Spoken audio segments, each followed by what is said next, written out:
Глава 183. Когда Фэн Синь заговорил о снадобье, Селянь обернулся и посмотрел на хижину, где отдыхали его отец с матушкой. Спустя мгновение принц сказал: «Насчет снадобья я что-нибудь придумаю. А пояс ты возьми». Он так настаивал, что Фэн Синю, который так ничего и не понял, происходящее даже показалось смешным. Пожав плечами, он поднял с земли упавший веер, которым раздувал огонь, и ответил: «Ну ладно, я присмотрю за ним для тебя. Захочешь забрать назад, только скажи». Селянь покачал головой: «Я не заберу его назад. Можешь поступить с ним, как тебе вздумается». Заложив хунцзин, они, наконец, обзавелись деньгами и смогли несколько раз поесть как следует. А приняв во внимание поразительные кулинарные способности своей матушки, Селянь деликатно попросил ее ни в коем случае больше не заниматься готовкой, лучше вместо этого ухаживать за отцом. Готовить же принц взялся сам. Не имея ни малейшего опыта в поварском деле, Селянь все же неоднократно наблюдал за процессом. Получившиеся у принца блюда еще хоть как-то можно было есть, тем самым их желудки оказались спасены от мучений. После недавнего спора с государем Селянь пожалел о своих словах, но не смог признаться в этом. Принц ухаживал за отцом, по возможности, молча. При кровохаркании нельзя переохлаждаться, поэтому принц принес в хижину побольше одеял и стал чаще топить печь. Солдаты армии Юнань бросали все силы на поиски беглых членов дома Синьлэ, и вскоре в этом городе тоже участились дозоры. С таким трудом устроившись на новом месте, они должны были вновь пускаться в бега. Селянь уже сбился со счета, какой город они покидали, спасаясь от погони. По правде говоря, обстановка в государстве, которую он видел на протяжении их пути, оказалась намного спокойнее, чем принц себе представлял.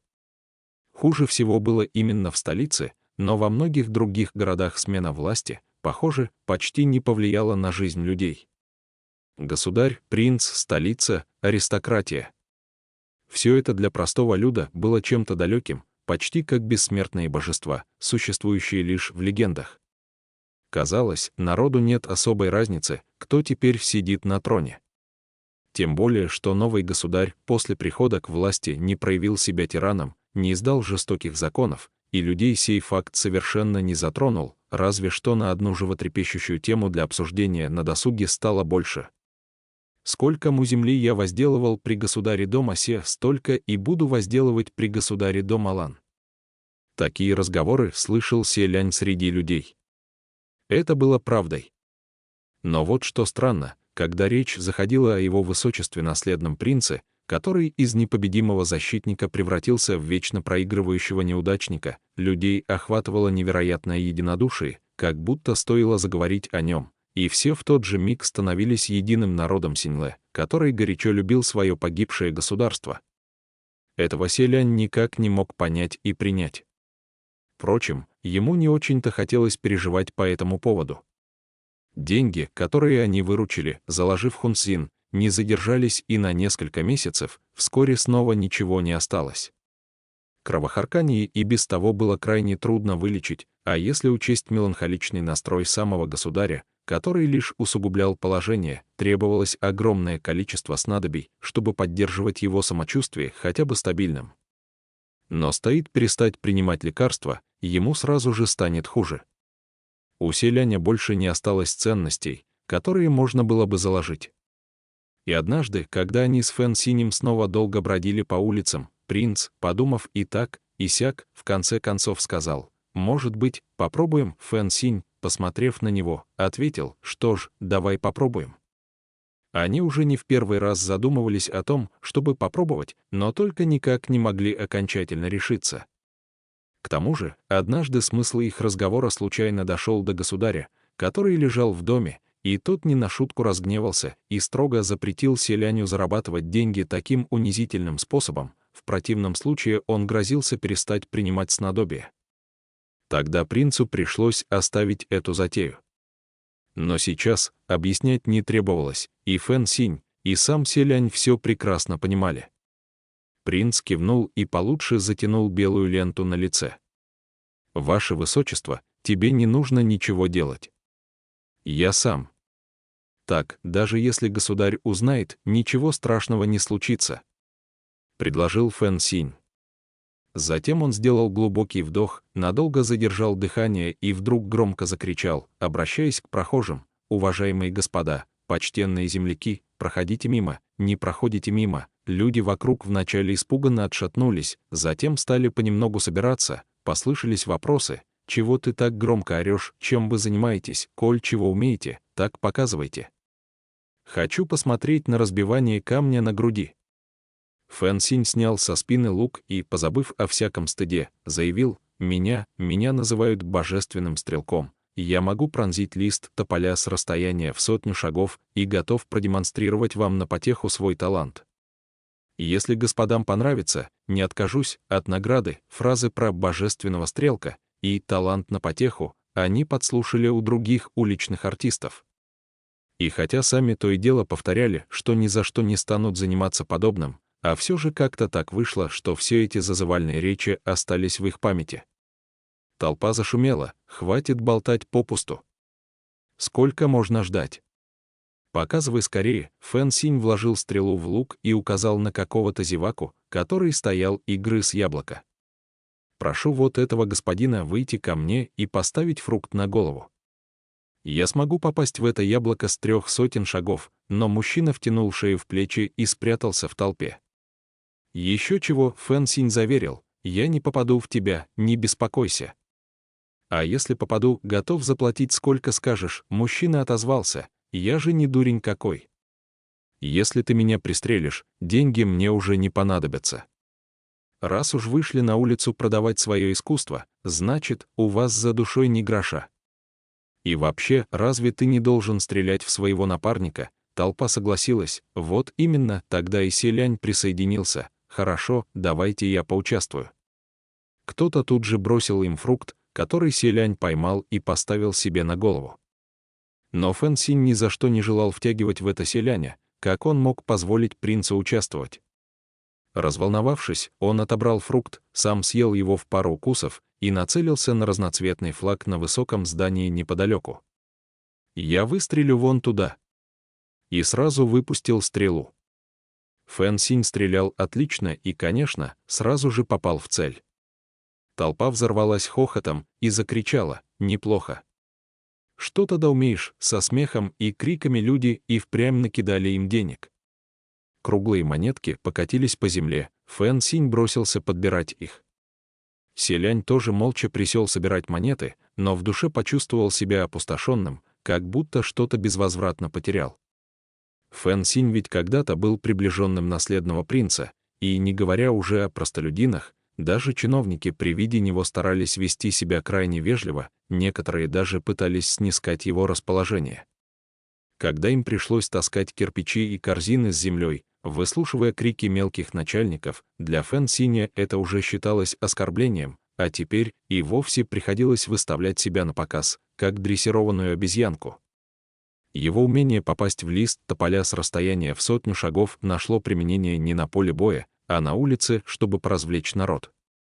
Если подумать, ничего приятного тут нет. Внезапно раздался визгливый женский голос: «Кто это тут вздумал из лука стрелять?» Селянь испуганно замер, а люди немедля указали на Фэн Синя. Фэн Синь застыл в недоумении, а толпа тем временем расступилась и пропустила грозно вышагивающих женщин. Одна из них держала в руке стрелу, которую только что выпустил Фэн Синь. Окружив его, женщины принялись браниться: «Проклятый паршивец! Ты стрелял! Да как посмел! Посреди бела дня размахивать оружием! Испортил складную ширму на нашем дворе! Как теперь будешь возмещать ущерб?» «Да. И еще наших гостей распугал». Выяснилось, что стрела, пронзив флаг, не остановилась, а полетела дальше, в чужой двор. Фэн Синь и без того не очень любил иметь дело с женщинами, а эти были ярко наряжены и накрашены, аромат их косметики ударял в нос так, что хотелось задержать дыхание, наверняка никакие это не благородные дамы. С перепугу Фэн Синь замахал руками и стал отступать. Селянь поспешил выйти вперед и заслонил его собой со словами: «Простите, простите. Он не специально». что до возмещения ущерба, мы что-нибудь придумаем». Разгневанные женщины принялись толкать принца, восклицая: «А ты кто такой?» «Тебе». Но от нескольких толчков белая лента нечаянно сползла с лица селяня, и женщины, увидев его облик, внезапно сменили тон. Их глаза засияли, а голоса сделались приторно-сладкими. «Ой, какой красивый паренек!» Одна из женщин хлопнула в ладоши и радостно заявила: «Отлично! Решено! Вы ведь с ним заодно. Значит, ты нам и заплатишь». Принц еще не успел ничего понять, когда женщины потащили его за собой к роскошному зданию. Подняв голову, принц увидел на балконе второго этажа целую стайку красивых наряженных девушек, подобных веточкам цветущих деревьев, щебечущих словно иволги. Лишь тогда селянь понял, что его увели содержательницы публичного дома. Он немедля покрылся гусиной кожей с ног до головы и затараторил: «Подождите, у меня нет денег, у меня правда нет ни копейки». Хозяйки борделя противно загоготали: «Разумеется, денег у тебя нет. Мы как раз за этим тебя сюда привели. Подзаработать, селянь. Простите, но я ведь мужчина». Хозяйки начали сердиться: «Мы поняли, что ты мужчина». Неслепые Фэн Синь, окруженный зеваками, наконец пробрался через толпу, подбежал к ним и прикрикнул на женщин: «А ну отпустите его, отпустите его!» В итоге двое, чтобы выбраться из затруднительного положения, просто бросились бежать, прекрасно понимая, что провинились перед женщинами и ни о какой потасовке речи идти не может. Разъяренные хозяйки публичного дома позвали 2-3 десятка бойцов, и те в итоге гоняли Фэн Синя и селяня по всему району. В таких передрягах им еще бывать не приходилось. В итоге они решили впредь не приближаться к этой части города. Однако теперь они убедились в одном: уличными представлениями действительно можно раздобыть деньжат. Поэтому, выбрав другое место, они установили для себя подмостки и принялись за работу. В этом городе они появились недавно, и потому принесли зрителям чувство новизны. Кроме того, Фэн Синь был довольно хорош собой, и его благородная наружность в первые же дни позволила им заработать денег, которых хватило на пропитание и лекарства для государя. Однако все хорошее когда-нибудь заканчивается. Не прошло и 2 недель, и кое-кто явился по их душу. В тот день селянь и Фэн Синь только завершили представление, как их окружили несколько рослых мужчин.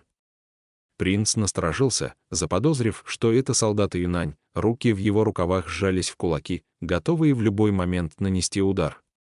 «Кто вы такие?» — тихо спросил он.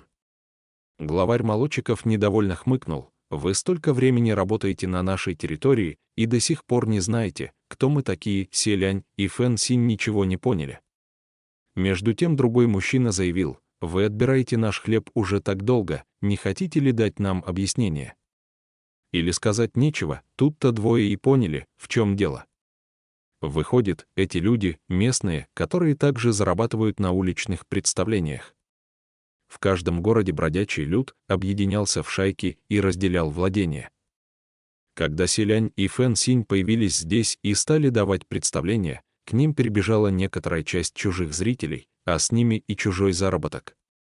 Разумеется, эти артисты явились, чтобы стребовать с них за ущерб. Но разве новички могли вникать во все тонкости этого ремесла? Селянь подумал: да кто бы стал отбирать ваш хлеб, не будь на то крайней необходимости. Вслух же мягко произнес: мы вовсе не отбираем ничей хлеб. Зрители идут смотреть на то, что им больше по душе. Мы ведь никого насильно не заставляем глазеть на наше искусство стрельбы. Но его даже слушать не собирались, только грубо заявили: не отбирайте, значит.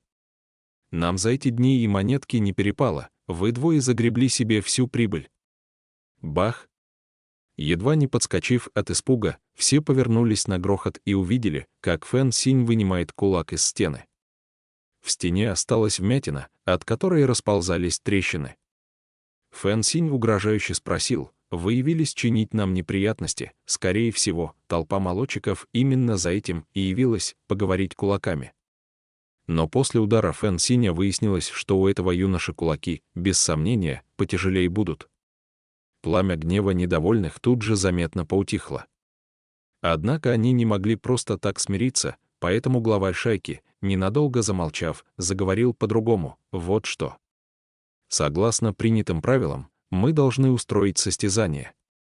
Победитель остается, проигравший быстренько собирается и проваливает, и больше не смеет зарабатывать на этой территории. Услышав предложение, Фэн Синь обрадовался.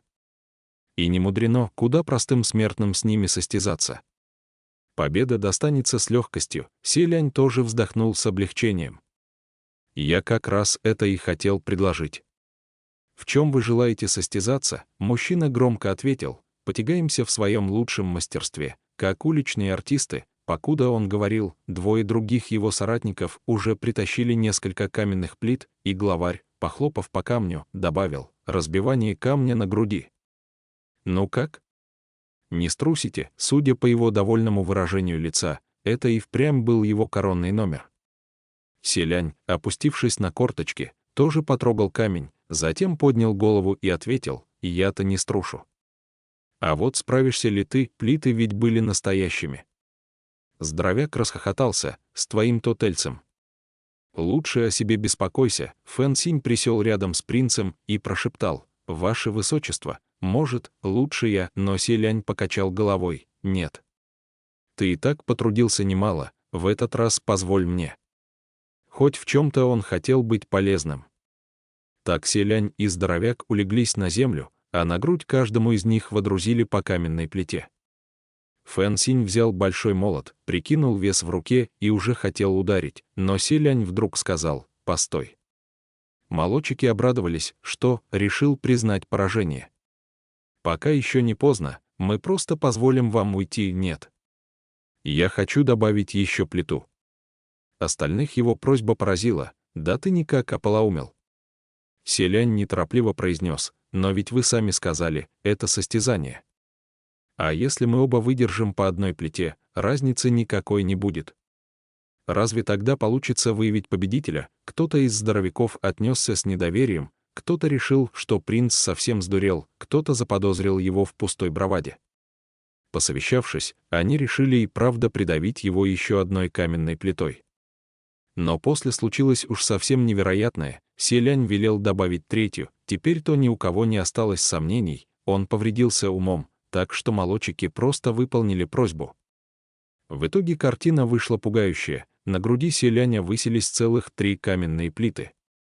Под пристальными взглядами артистов Фэн Синь замахнулся молотом и, не моргнув глазом, нанес удар, от которого все 3 плиты раскололись на дюжину кусков.